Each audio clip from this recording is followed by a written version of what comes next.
somebody would like to speak from Public Works? Oh, Jake, if you're on. Real quick. What do you have, Jake? Just something. Just real quick, you know, I mean, there's so much you can say about George Russell, but over the past 17 years working here, you know, I've got to know George, and he's been a great help, you know, to the Public Works Department and to everybody in the village. You know, it's not uncommon to see a light on up here in the Village Hall. Now, you know, these are left on at night, but the one in the back is George working late to make sure everything gets done. And over, you know, through that, I've learned a lot from George, but, you know, overall, one thing that George is he's a good friend. And so me and the guys down at Public Works, we had something made up for you here. And George lost a lot of these over the years, so we're hoping that he does not lose this. Let me get it out of here.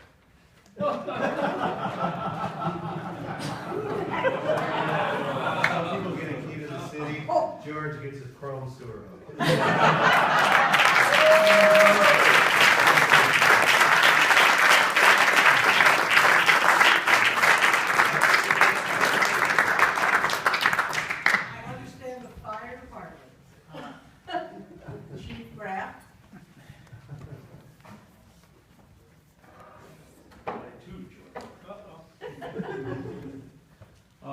First, indulge me.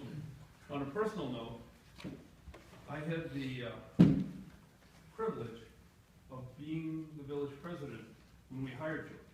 Yes, Dave is that old. You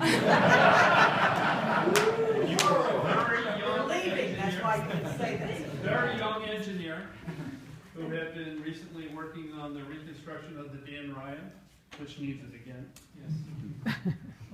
Obviously, our process worked very well. But more particularly, why I'm here is those of us on the fire department would really like to thank George. Over the years, George has been a great friend to the fire department. And being a friend to the fire department means he was serving the residents of the village. We have an outstanding water supply system thanks to George. To say we went from wooden pipes to an outstanding system is not really overstating it. Okay? George has supported us and helped us build and equip our training facilities. He's helped us and helped the residents of the village whenever anything came before planning and development and design. It was well designed, the water system was there. All of us have benefited by fire protection that George has provided us. As an example, next time that you drive north on Sheridan Road, most of you know that the village has no utilities north of Blodgett. We have a lot of real nice residences up there with no water supply. We went to George quite a number of years ago and said, George, we need some help. We have a real problem. How do we get water to this area? We ran some crazy ideas by him. George said, let me work on it. The next time you drive up Sheridan Road, you probably haven't noticed it, but at Sheridan and Arbor is a fire hydrant. George worked out a plan. There is a water main that goes from there west into Campbell Court, Tangley Oaks area, goes under the railroad tracks. There is a water hydrant there to serve the residents of that area. George came up with that plan. He worked it through. I would call it the George Russell Memorial Hydrant.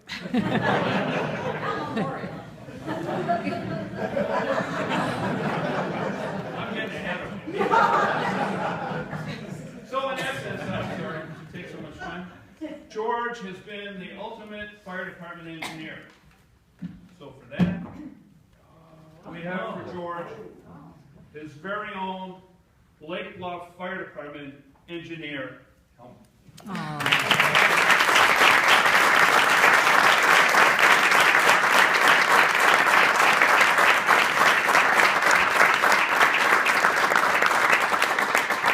You don't get to say anything. Oh, yeah.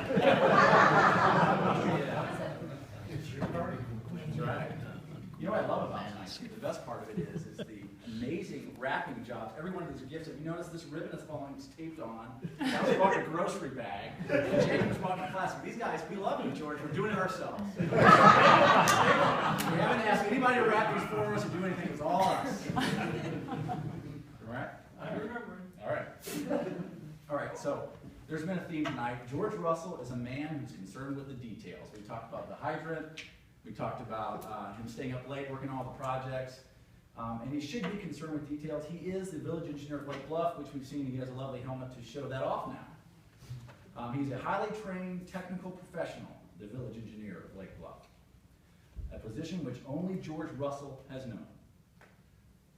A position that he started here in the village back on October 2nd, 1989, and has spent the past quarter of a century perfecting. Former village administrator Peter Cummins, I went through your entire personnel file and read it. Most of it's on the back table.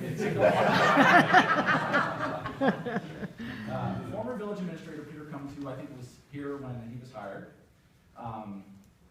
This is his probationary period, so 6 months after hire, said that George has proven to be a valuable asset to the organization, and that George should have a long and productive career with the village of Lake Bluff. Village administrators are smart, aren't they? All right.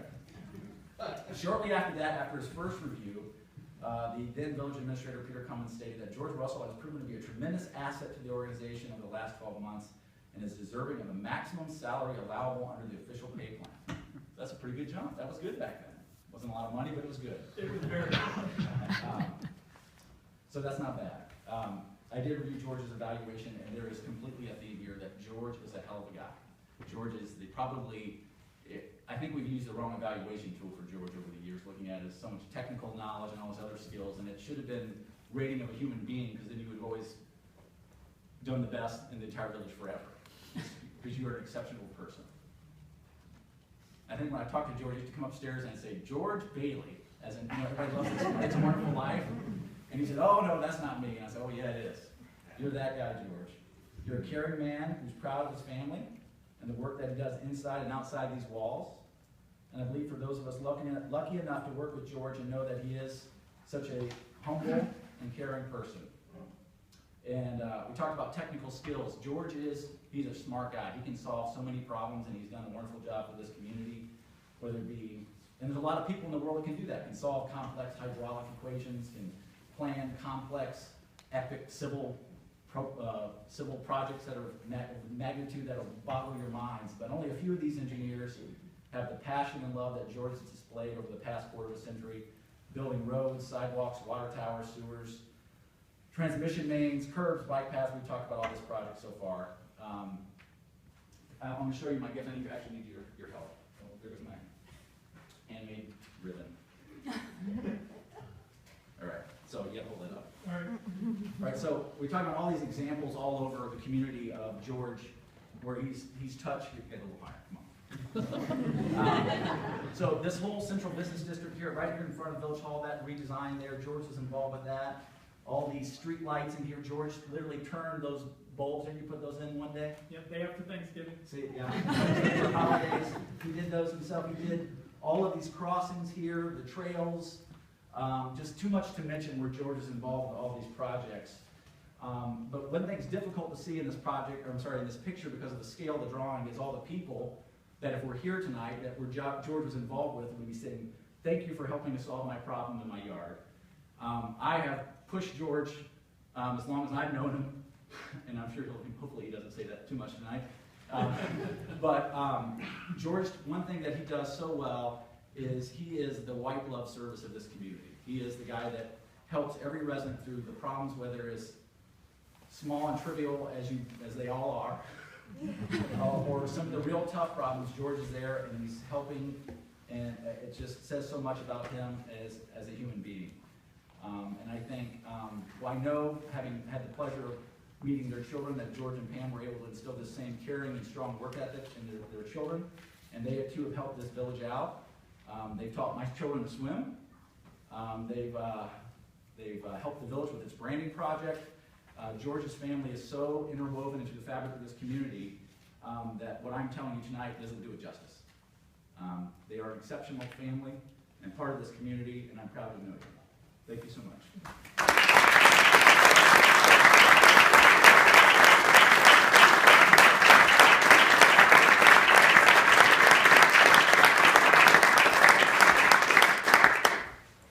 Wow, I thought you were gonna roast me. It would have been easier. All right, I'm gonna try and get through this, as quickly as I can. I know it looks scary, but it really isn't that much here. As Kathy mentioned, Pam and I are not going anywhere. We love Lake Bluff. I'm just not gonna work full time anymore. I'm a very ordinary guy who just happened to have a lot of luck in my life.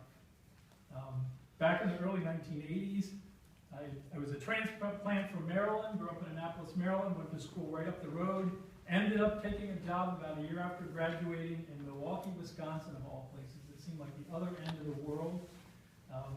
Several years after I got there, I had the luckiest day of my life.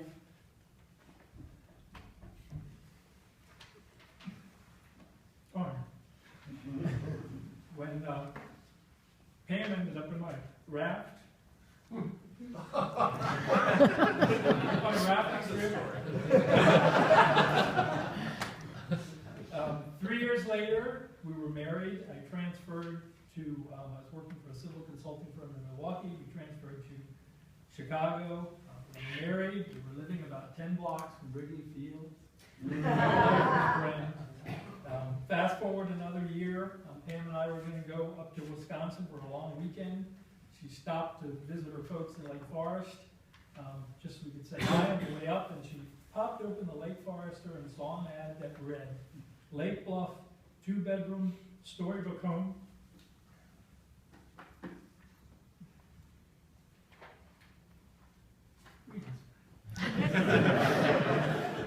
Cats. Okay.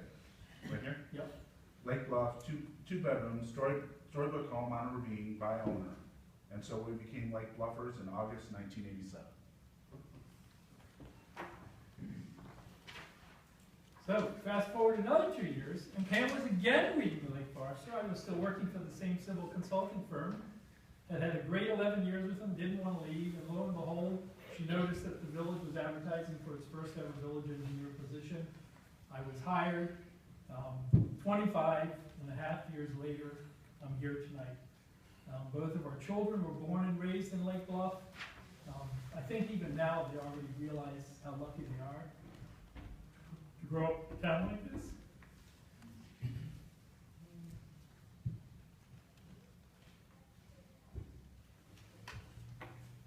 I had a really difficult time thinking over this weekend what I was going to say in terms of different memories. I guess real quickly here, just bang them out. My favorite project of all happened to be my very first project, and it was the village's new water tank. My position was really created because Jawa was just getting going. Lake Bluff had always taken, for 20 years or so, taking its water from Lake Forest, and we had a huge amount of water system work to do here in town. And it was really one of the things, and I think Dave, if I'm not wrong, why they really decided, your board decided to create this position, because you needed to have an engineer in-house. And I came on board, lo and behold, there was a drawing in my office already, and the new water tank was going to be on the northwest corner of Green Bay and 176. The former village administrator at that time was also an engineer, and had suggested that the tank go at the high spot in town. My wife, once again, came to my rescue. She found a book in the Lake Forest Library that taught people how to project shadows. And I was able to determine that in August, in the morning, if we put the water tank at Green Bay 176, it was going to cast a shadow right across the community swimming pool, which would have really been. So I ran to the village administrator back then, Peter Cummins, and I said, Peter, look at this, you need to move the tank. And he right away said, of course, let's do it. And that was back when village administrators would actually take advice from staff.